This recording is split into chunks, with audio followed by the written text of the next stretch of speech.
E aí pessoal, tudo bem? Pessoal, é o seguinte, vou fazer um videozinho só para explicar como é que a gente resolve esse exercício de previsão de demandas de estoque, certo? Isso ainda é referente à aula 4, tá bom? Bom, rapidinho. Uma empresa, então, de moda de verão tem uma demanda sazonal e aqui está essa demanda, certo? Aí tem a curva. Quando a gente fala de sazonal, se lembra que a gente até falou um pouquinho sobre o método do último período, certo? Lembra que a gente explicou, não existe conta, na verdade você só replica um valor, né? A gente falou algumas aulas atrás, talvez acho que é na aula do dia 18, tá bom?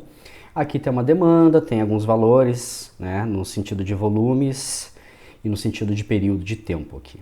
Bom, ok? O que a primeira pergunta está fazendo? Aplicar o método da média móvel, considerando todos os dados. Veja, todos os dados é viável? Justifique. Por que não é viável, pessoal? Porque se você misturar dados desse período com deste período, você vai ter uma média, certo? Se você está uma média, se você, em momento que você compra pela média os seus produtos de estoque, tem hora que vai faltar, conforme a demanda, e tem hora que vai sobrar, certo? Então, isso vai acabar fazendo uma distorção do resultado. Então, aplicar a média móvel não é bacana por causa dessa distorção, ok? Aí eu justifiquei aqui. Você indicaria ao gestor da empresa para aplicar o método último período para os picos de verão e inverno, com os devidos ajustes e considerações? Por quê? Por que a gente poderia recomendar, certo? Porque assim, ó, se você pega este cara aqui, que é o verão de 2018 e o verão de 2019, ele é muito mais próximo em termos de volume do que no meio estação ou lá na outra lado da estação, lá no inverno, certo? Então, sim, o último período pode servir tanto para o inverno quanto, aliás, tanto para o verão quanto para o inverno, ok? Aí eu botei alguma explicação aqui que foi: se observarmos o comportamento da sazonalidade, que é esse movimento, né, é possível notar um comportamento de demanda muito semelhante, ou seja, aqui está muito semelhante com aqui, apesar de que no verão de 2018 bateu no teto de 1.500 volumes, né, e no ano de 2019 de 1.300, ok? Então até eu botei aqui, ó, com devidos ajustes, ou seja, estou meio que indicando uma média aqui assim, entre 1.500 e 1.300, entre um ano e outro, certo? E lá em 2020 voltou a ter uma demanda no teto de 1.500, tá bom? Então, como é que eu complementei? Se observarmos a sazonalidade, é possível notar um comportamento de demanda muito semelhante nos meses de inverno e verão. Inverno, inverno, inverno, verão, verão, verão. Aqui também tem um invernozinho, certo? Assim, isolando os períodos, ou seja, isolando verão, verão, verão com inverno, inverno, inverno, é possível usar o último período, tá? Agora, o que ele está perguntando? Se você fosse indicar um estoque médio para o verão de 2021, ou seja, já considerando, né, que o verão de 2020 já terminou, né, quais seriam respectivamente os volumes, né? Então, o que eu fiz? No verão, eu tenho o verão de 2018, o verão de 2019 e o verão de 2020, certo? Eu tenho 1, 2, 3 anos, ok? Dividir por 3, eu faço o somatório. Então eu faria uma sugestão para 2021, no verão, de ter 1.434. Estou só arredondando aqui, não existe meia bolsa, né? Meia bolsa ou meia moda verão ou meio produto que eu estou vendendo, desculpa, ok? Então eu teria 1.434, que ele viria aqui assim, subiria aqui assim, ou seja, ele estaria entre este cara e este cara aqui, entre 1.300 e 1.500, tá bom? Aí no inverno eu fiz a mesma coisa. Ó, eu tinha 250 e 300, eu tinha 200 aqui, 250, depois eu vendi 300, 250, certo? E fiz a mesma conta. 250, 300, 250, 2018, ou seja, 2018, 2019, 2020. Dividi por 3, porque são 3 anos que eu considerei só os períodos de inverno. Dividindo por 3, 283, então eu compraria 284 unidades de um determinado produto, certo? Isso aqui é barbada. 2019. Em 2019, os volumes de um determinado produto, de janeiro a dezembro, foram esses aqui, certo? Foram todos esses caras. Considerando a média móvel, calcule para cada trimestre. Pessoal, cada trimestre do ano são 3 meses, certo? Então, eu separei o primeiro trimestre, ele é composto de janeiro, fevereiro, março, o segundo de abril, maio, junho e assim por diante, certo? Como eu pedi a média do trimestre, cada trimestre tem 3 meses, o que eu fiz? Somei janeiro, fevereiro, março, dividi por 3. Então, estou considerando 50 unidades. Aí, março, abril, maio, junho, 60, 40, 20, dividi por 3 e assim eu fui fazendo, ok? Aí eu fiz uma consideração que eu vou ler aqui. Para pensar, se somássemos todos os meses, ou seja, janeiro a dezembro, nós teríamos um resultado final, somando todos esses valores aqui, de 520 unidades. Se eu pegasse a média e dividisse por 12, eu teria 43, ou seja, 44 unidades desse determinado produto, certo? Vejam, pessoal, se eu determino pela média e considero sempre esse período aqui, isso aqui é só para pensar, tá? Isso aqui é um raciocínio que eu estaria falando para vocês pessoalmente, ok? Se eu tenho 44 bolsas, por exemplo, nesse quarto trimestre, faltaria, certo? Porém, no terceiro semestre, sobraria, ok? Conforme nossas médias aqui que a gente calculou. Então, por isso, quando você separa por períodos, por sazonalidades, por fluxos, né? Olha só, essas demandas estão muito parecidas com essa, que essa com essa, né? Então você consegue chegar mais perto de uma certa realidade, ok? Aí, no segundo exercício, que esse aqui deu uma complicadinha um pouco maior, eu pedi para fazer pela média móvel ponderada, certo? Ou seja, a ponderada é aquela que você atribui pesos aos períodos, certo? Eu pedi aqui de 1 a 10. E aí começa algumas coisas para a gente começar a pensar no exercício. Porque não basta a gente sair fazendo, né? Então, qual que é a ideia, tá? O que eu trouxe como observação? Para considerar que esse peso de 1 a 10 é mandatório. Ou seja, sempre vai estar nos enunciados dos exercícios. Mas vocês, como gestores, vão dar os pesos de vocês. Mas lembrem que é sempre crescente. O último período mais distante que você tem vai ser 0.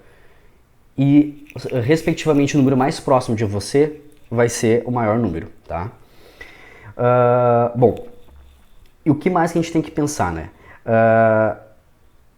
Estamos pedindo para calcular trimestre, logo não podemos apenas aplicar uma média anual, que é mais ou menos o que eu expliquei aqui, ó. Eu já estou dando um toquezinho aqui assim, não dá para simplesmente somar tudo e dividir, né? Mas sim aplicar os pesos que caibam dentro de cada trimestre. Aí eu fiz um quadrinho aqui só para ilustrar. Bom, esses são os períodos, esses são os volumes, tá? No enunciado, certo? Se nós fôssemos considerar para fechar 10, a gente poderia... Eu coloquei esses aqui, tá? Podia ser 0, 0, 0 e aí começar 2, 3, 4 a partir daqui, enfim. Mas se você considera todos os períodos aqui agora, você vai ter um problema, tá?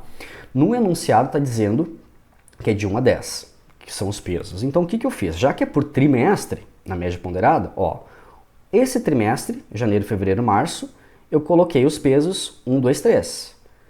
O segundo trimestre, abril, maio, junho, 1, 2, 3 de novo, certo? E assim eu fui fazendo conforme cada trimestre, tá bom?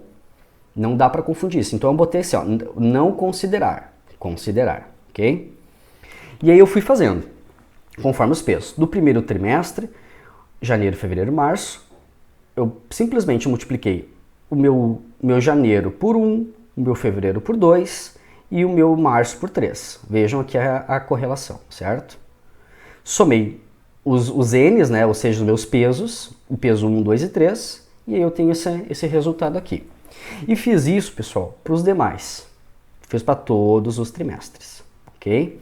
Me baseando neste peso que o enunciado está escondendo, digamos assim, não é pega-ratão, para quem achar que for, né? Mas escondendo que, se você está considerando trimestre, a informação de 1 a 10 de peso, ela sobra informação. Na verdade, você consideraria só de 1 a 3, se fosse o caso, tá? Mas isso faz parte do raciocínio que a gente tem que ter. Bom, eu vou ter uma observação aqui, eu também vou ler aqui. Quando estivermos falando de média móvel ponderada, precisamos entender o motivo que determinou aquele peso. E uma coisa que, além da ordem cronológica, né? Ou seja, que é crescente, né? E uma coisa que pode acontecer, assim, ó, que eu já tinha falado para vocês em aula, que daqui a pouco tem uma demanda que ela nunca mais vai surgir. Digamos, vamos olhar esse gráfico aqui, certo? Digamos que lá em 2019 esse gráfico ele andou por aqui assim, certo? Mas normalmente nos últimos anos, na série histórica de 5, 10 anos, ele nunca se comportou assim, ele se comportou assado, certo? Se vocês forem considerar esse valor, ele vai acabar atrapalhando vocês, ok? Então vocês, gestores de materiais, tomando uma decisão, quando vocês forem falar em período, prestem atenção se essa ordem, essa sequência tem a ver com os pesos que você está atribuindo, se são pesos reais. Tá? A gente fez um exercício em aula que alguns períodos a gente consideraria zero, porque eles são tão fora da realidade que eles não vão acontecer, não vão voltar a acontecer, tá bom? Não vou me esticar muito. Exercício 4, pessoal. Em primeiro lugar, essa relação de materiais aqui nem precisa, vou até apagar aqui, tá? Pode estar confundindo vocês, mas esse não é o problema, porque o enunciado pede para a gente consultar os dados. Se a gente coloca esses dados aqui, na verdade, você não vai usar ele para nada. O que você vai usar é só o histórico dessa demanda. É a primeira vez que eu coloco 3 anos de séries históricas aqui, tá bom?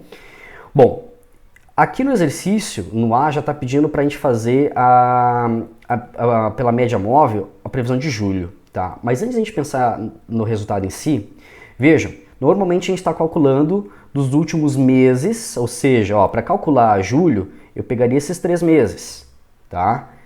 De 2018, pegaria esses 3 meses. Mas, quando eu tenho uma série histórica, por que não utilizá-la? Porque muitas vezes o mês anterior não representa ou não dá representatividade para o mês posterior. Se você tem o mês de julho, uma série histórica que tem uma certa coerência, podemos calcular tanto assim, e aí começam as dúvidas que alguns de vocês me perguntaram, tá? A gente pode usar tanto a métrica da média móvel a partir dos meses, ou seja, somar o julho de 2017, 18 e 19, quanto pegar a média dos últimos 3 meses do próprio ano, certo? Eu posso pegar abril, maio e junho, mas espera aí, abril, maio e junho, do mês que já aconteceu, por que eu não pego julho? Tudo vai depender de conforme a gente está querendo montar os nossos dados. E uma coisa importante, mas o professor não tem uma regra para seguir os exercícios, para acertar o exercício. A ideia é que vocês pensem, com o tamanho de informação que eu tenho, que está um pouco maior, o que eu faço com essas informações? Eu calculo assim ou calculo assado? Opa, queria só selecionar. Ou calculo assim ou calculo assado, né? No sentido de assim ou assim, tá? Eu fiz as 2 simulações, tá bom? Fiz uma explicação aqui no início, tá? O que eu fiz? Eu considerei as primeiras contas, média de 3 meses do mesmo ano, ou seja, a média de 3 meses deste ano, aí deste ano, aí deste ano, certo? Ok. O que eu fiz? Peguei 2017, maio, junho e julho. Aí já começa um problema. Professor, mas você botou julho junto. Se você quer descobrir julho, por que você botou julho? Deveria pegar abril, maio e junho. Pessoal, se a informação de julho já acontece, você pode considerar ela também, certo? Então eu considerei nesse exercício aqui a média de 3 meses do mesmo ano. Aí eu resolvi, certo? Fiz a média. Mesma coisa do exercício anterior, certo? Aí peguei dos outros meses, fui fazendo. E aí chega no resultado. Média de 3 meses apenas dos julhos, no caso, dos últimos 3 anos. Ou seja, não calculei assim, calculei assim. Conta mais simples. Tá? Aí eu cheguei no resultado. Peguei o valor de 2017, o valor de 2018 e o valor de 2019 e fiz a média. Ok? E me indicou um valor. Aí o exercício pede também que você calcule os 6 meses, certo? Gente, não tem 6 meses, não tem 6 anos, certo? Tem 6 meses. Esses 6 meses, aí sim, eu vou considerar janeiro, fevereiro, março, abril, maio, junho, certo? Tá pedindo 6 meses. Aí eu fui lá e fiz o seguinte, deixa eu pegar aqui, Ó, média de 6 meses do mesmo ano. Janeiro, fevereiro, março, abril, maio, junho. Quanto é que dá a média desses 6? 6, né? E eu dividi, fiz a conta matemática aqui. Ah, esse arquivo está salvo, tá? Já está no Moodle também, ok? Pessoal, eu vim fazendo dessa forma. E aí aqui no final dessa média de 6 meses, como é que eu vou apresentar? Eu vou apresentar o valor da média de 2017, de 18 ou do 19. Vezes que tem uma certa coerência entre os valores, apesar de ter uma certa distância. O que a gente poderia ter feito? Somando os 3 anos, a gente poderia chegar numa média aritmética móvel, né? Que somando esses 3 anos eu teria 637 unidades, tá bom? Então, só para resgatar aqui, podemos calcular assim e podemos calcular assim. Estou fazendo e considerando os dois resultados, tá bom? Aí eu pedi uma justificativa. Aí eu calculei aqui, aliás, depois que a gente fez os cálculos, eu botei os resultados e disse a minha opinião como administrador de materiais sobre esses resultados, né? E aí vocês vão ler depois com calma. Não vou ler esse exercício porque vocês vão ler depois, tá? E justifiquei embaixo. Na média móvel ponderada, o que acontece? Está pedindo o enunciado também 3 meses e 6 meses depois, ok? Peguei a mesma estrutura dos meses anteriores, ali ó, 3 meses do mesmo ano, e comecei a botar os pesos. E aqui, os pesos é de 0 a 6, certo? Se eu estou falando do trimestre, só vou usar 0, 1 e 2, ou seja, aqui para maio, junho e julho, certo? 0, 1 e 2. Vou somar os meus pesos e aí eu vou ter um resultado. Fiz isso para esses 3 meses aqui, certo? E ao final dele, eu ainda considerei fazer uma média desses outros valores aqui para conseguir projetar o meu 2020, tá? Aí fiz a mesma coisa para os 3 meses só dos últimos 3 anos, ou seja, o valor de 2017, o valor de 2018 e o valor de 2019, ok? E aí eu vou ter meu resultado. Para os 6 meses eu considerei de janeiro a junho, né? O 0, o 1, o 2, o 3, o 4 e o 5. Somei os pesos e tenho o meu resultado, tá certo? Aqui não ficou, só para ficar no vídeo certinho aqui, tá bom? Pessoal, fiz isso para todos e depois no final fiz um comparativo e dei minha opinião, tá? Ao final eu peço um comparativo, tá? E aí como um posicionamento. Eu estou me identificando neste cenário aqui como um administrador com uma atitude conservadora, certo? A ideia é saber qual é a sua atitude, tá bom? O que você consideraria como um bom resultado? Você quer correr o risco de não vender ou correr o risco de ficar com algo no seu estoque, tá bom? Valeu, pessoal!